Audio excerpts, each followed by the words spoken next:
ചാവുകടലിന്റെ തെക്ക് സ്ഥിതി ചെയ്യുന്ന പൗരാണിക നഗരിയായ പെട്ര ജോർദാനിലെ പ്രധാന ആകർഷണ കേന്ദ്രങ്ങൾ ഒന്നുതന്നെയാണ്. ചെങ്കടലിന്റെയും ചാവുകടലിന്റെയും ഇടയിൽ മലനിരകളാൽ ചുറ്റപ്പെട്ട ഈ നഗരം ലോക അത്ഭുതമാണെന്ന് പറയപ്പെടുന്നു. അമ്മാനിൽ നിന്ന് 250 കിലോമീറ്റർ അകലെ തെക്കൻ ജോർദാനിലെ വാദിമൂസ പട്ടണത്തിന് സമീപമാണ് ഈ പെട്ര നഗരം സ്ഥിതി ചെയ്യുന്നത്. കൂറ്റൻ കരിമ്പാറകളിൽ തുരന്നാണ് ഈ പെട്ര നഗരം സംവിധാനിച്ചിട്ടുള്ളത്. ഒരു കരിമ്പാറ സ്വാഭാവികമായി രണ്ടായി പിളർന്ന് ഇടുങ്ങിയ പാത രൂപപ്പെട്ടതാണോ എന്ന് തോന്നും വിധമാണ് പെട്രയുടെ കിടപ്പ്. ഇരുവശങ്ങളിലും അടർന്നു വീഴാൻ നിൽക്കുന്ന പാറക്കെട്ടുകൾ സന്ദർശകരെ മുൾമുനയിൽ നിർത്തും. ആധുനിക കാലത്ത് അവശേഷിക്കുന്ന പുരാതനവും അതിമനോഹരവുമായ നഗരിയാണ് ഈ പെട്ര നഗരം. ഗ്രീക്ക് ഭാഷയിൽ ശില എന്ന് വിളിക്കപ്പെടുന്ന ഈ ശിലകളെക്കുറിച്ചുള്ള പഠന ശാഖ കൂടിയാണ് പെട്രോളജി.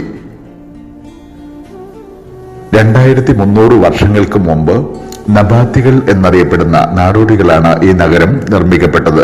അറേബ്യയിൽ നിന്ന് ജോർദാനിലേക്ക് കുടിയേറി അവിടെ സ്ഥിരതാമസമാക്കിയ നബാത്തികൾ പിന്നീട് ഈ നഗരം മനോഹരമാക്കുകയായിരുന്നു. ചരിത്രകാലത്ത് അറേബ്യ, ഈജിപ്ത്, സിറിയ തുടങ്ങിയ രാജ്യങ്ങളിൽ നിന്നുള്ള വാണിജ്യ ഇടനാഴിയിലെ പ്രധാനപ്പെട്ട പട്ടണമായിരുന്നു ഈ പെട്ര നഗരം. അസീറിയക്കാരും ഗ്രീക്ക്, റോമ പ്രദേശവാസികളും കച്ചവട ചരക്കുകളുമായി ഈ വഴി കടന്നുപോയി. വിവരണത്തിനും വിശ്രമത്തിനും വർത്തക സംഘങ്ങൾ ഈ പെട്ര നഗരം തെരഞ്ഞെടുക്കുകയായിരുന്നു. നാടോടി ജീവിതം അവസാനിപ്പിച്ച നബാത്തികൾ പെട്രയിൽ സ്ഥിരതാമസമാക്കുകയും അവിടം ഒരു മനോഹരമായ നഗരയാക്കി മാറ്റുകയും ചെയ്യുകയായിരുന്നു. അതോടൊപ്പം തന്നെ കച്ചവടക്കാർക്കും യാത്രാ സംഘങ്ങൾക്കും പെട്ര വഴി നിർഭയം കടന്നു പോകാനുള്ള സാഹചര്യവും ഉണ്ടായി. സുരക്ഷിതമായ വഴിയൊരുക്കലിന്റെ പേരിൽ നബാത്തികൾ വിദേശികളിൽ നിന്ന് കരം പിരിക്കാനും തുടങ്ങി. വിവിധ സംസ്കാരങ്ങൾ പരസ്പരം ലയിച്ചു ചേരാനും മേഖലകളിലെ വാണിജ്യരംഗം അഭിവൃദ്ധിപ്പെടുത്താനും യാത്രാ സംഘങ്ങളുടെ സമാഗമങ്ങൾ നിമിത്തമായി എന്ന് പറയാം. ഈ ജോർദാൻ, ഡമാസ്കസ്, ദക്ഷിണ അറേബ്യ എന്നിവയുടെ ഉയർന്ന പ്രദേശങ്ങൾ ഉൾപ്പെടെയുള്ള വ്യാപാര പാതയുടെ നിയന്ത്രണം ഒന്നടങ്കം നബാത്തികളുടെ കുത്തകയായിരുന്നു.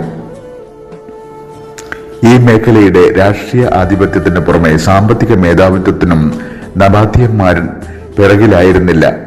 അവർ ശരിക്കും ഒരു വൻ ശക്തിയായി മാറുകയായിരുന്നു. അവരെ തോൽപ്പിക്കാൻ ഒരു ശക്തിക്കും സാധ്യമാവുകയും ചെയ്തിരുന്നില്ല.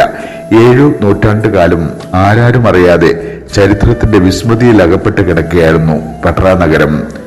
ജോർദാനിലെ ഗ്രാമീണരായ ബന്ധുക്കൾക്കും അറബി വ്യാപാരികൾക്കു മാത്രം അറിയാവുന്ന രഹസ്യ നഗരമായിരുന്നു അന്നത്തെ പെട്ര. 1812 സ്വിസ് പര്യവേഷകൻ ജോഹാൻ ലുഡിംഗ് ബർഗ് ഹാർട്ട് എന്ന ഗവേഷക സഞ്ചാരിയാണ് പെട്ര നഗരത്തെക്കുറിച്ചുള്ള വിവരം പുറം ലോകത്തെ അറിയിച്ചത്. ബർഗ് ഹാർട്ട് ജോർദാനിലെ വാദിമൂസ സന്ദർശിക്കുകയായിരുന്നു. അവിടെ നിന്ന് ഈ പർവ്വത മേഖലകൾ മറഞ്ഞിരിക്കുന്ന പുരാതന നഗരത്തെക്കുറിച്ച് കേൾക്കാനിടയായി. ഈ നഗരത്തെക്കുറിച്ച് പഠിക്കാൻ ഒരു തീർത്ഥാടകന്റെ വേഷത്തിൽ അദ്ദേഹം ഇറങ്ങി പുറപ്പെടുകയായിരുന്നു. തദ്ദേശവാസികളിൽ നിന്നുണ്ടായേക്കാവുന്ന എതിർപ്പും ആക്രമണവും ഭയന്നുകൊണ്ടാണ് അപ്രകാരം ചെയ്തത്. ബർഗ് ഹാർട്ടിന്റെ ധീരവും സാഹസികവുമായ ഒരു ദൗത്യത്തിന്റെ വിജയമാണ് ഈ നബാത്തിയന്മാരെയും അവരുടെ നഗരമായ പെട്ര നഗരത്തെയും ലോകത്തിന് പരിചയപ്പെടുത്താൻ കഴിഞ്ഞത്. വാദിമൂസയുടെ സമീപത്തുള്ള മലനിരകളോട് ചേർന്ന് പെട്ര സ്ഥിതി ചെയ്യുന്ന ഈ നഗരം ഒരു പടുകൂറ്റൻ പാറക്കല്ല് നിറഞ്ഞ മലനിരകളെ ചുറ്റുനിന്നും എളുപ്പം സംരക്ഷിക്കാൻ കഴിയുന്ന രീതിയിൽ ആഴത്തിലുള്ള മലയിടുക്കുകളായി മാറിയിരിക്കുകയാണ്. കട്ടിയുള്ള പാറകൾ വെട്ടിമാറ്റിയാണ് അവിടെ കെട്ടിടങ്ങൾ പണിതിട്ടുള്ളത്. പാറ തുറന്ന് രമ്യഹർമ്മങ്ങൾ പണിത സമൂത് ഗോത്രക്കാരെയും അവരിലേക്ക് നിയോഗിച്ച പ്രവാചകനായ സ്വാലിഹ് നബിയെയും ഖുർആൻ പരിചയപ്പെടുത്തുകയാണ്. നബാത്തികൾ പാറ തുറന്ന് അമൂല്യ വസ്തുക്കൾ, സ്വർണം, രത്നം എന്നിവ സൂക്ഷിച്ചു വയ്ക്കാനായി ഒരു വലിയ കെട്ടിടം നിർമ്മിക്കുകയായിരുന്നു. ഈ സൂക്ഷിപ്പ് മുതലുകൾ സംരക്ഷിക്കുന്ന സംഭരണി എന്ന നിലയിൽ ട്രഷറി അഥവാ ഖജനാവ് എന്ന് അവർ അതിനെ വിളിക്കുകയും ചെയ്തു. ശക്തമായ ഒരു ഭൂകമ്പത്തിൽ പിളർന്ന അഗാധമായ പാറക്കെട്ടുകൾക്കിടയിലൂടെ 2.5 കിലോമീറ്റർ നടന്നാണ് ട്രഷറിയിൽ എത്തിച്ചേരുന്നത്.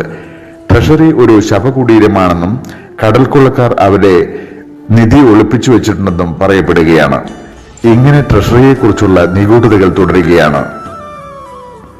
40 മീറ്ററാണ് ട്രഷറിയുടെ ഉയരം. ഇവിടെ ധാരാളം ദൃശ്യങ്ങൾ സന്ദർശകരെ കാത്തിരിക്കുകയാണ്.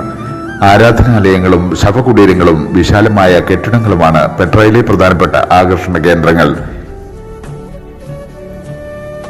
ഇവിടെ നിന്ന് അറേബ്യൻ വാസ്തുകലയുടെ നിസ്തുലമായ ഉദാഹരണങ്ങൾ ഇവിടെ നബാത്യന്മാർ കൊത്തിയുണ്ടാക്കിയിരിക്കുന്നതായും നമുക്ക് കാണാം. കാലാവസ്ഥയും ആരോഗ്യവും അനുവദിക്കുകയാണെങ്കിൽ പെട്ര നഗരം കാണുന്നത് വളരെ കൗതുകകരം തന്നെയാണ്. സഞ്ചാരികളെ കാത്തു നിൽക്കുന്ന ടാക്സികളും ഒട്ടക കുതിര സവാരികളും ഇവിടുത്തെ ഒരു പ്രത്യേകതയാണ്. ചരിത്രാതീത കാലം മുതൽ തന്നെ പെട്രയിൽ ജനവാസം ഉണ്ടായിരുന്നതായി പുരാവസ്തു ഗവേഷകർ അഭിപ്രായപ്പെടുകയാണ്. പെട്രയുടെ വടക്ക് ഭാഗങ്ങളിൽ 9000 വർഷം പഴക്കമുള്ള ഒരു നഗരത്തിന്റെ അവശിഷ്ടങ്ങൾ കണ്ടെത്താനും കഴിഞ്ഞു. മേഖലകളിലെ പ്രബല ശക്തികളിൽ നിന്നുള്ള ആക്രമണങ്ങളെ അതിജീവിക്കാൻ നബാത്തികൾ നിരന്തര പോരാട്ടങ്ങളിൽ ഏർപ്പെട്ടിരിക്കുന്നതായി മനസ്സിലാക്കി.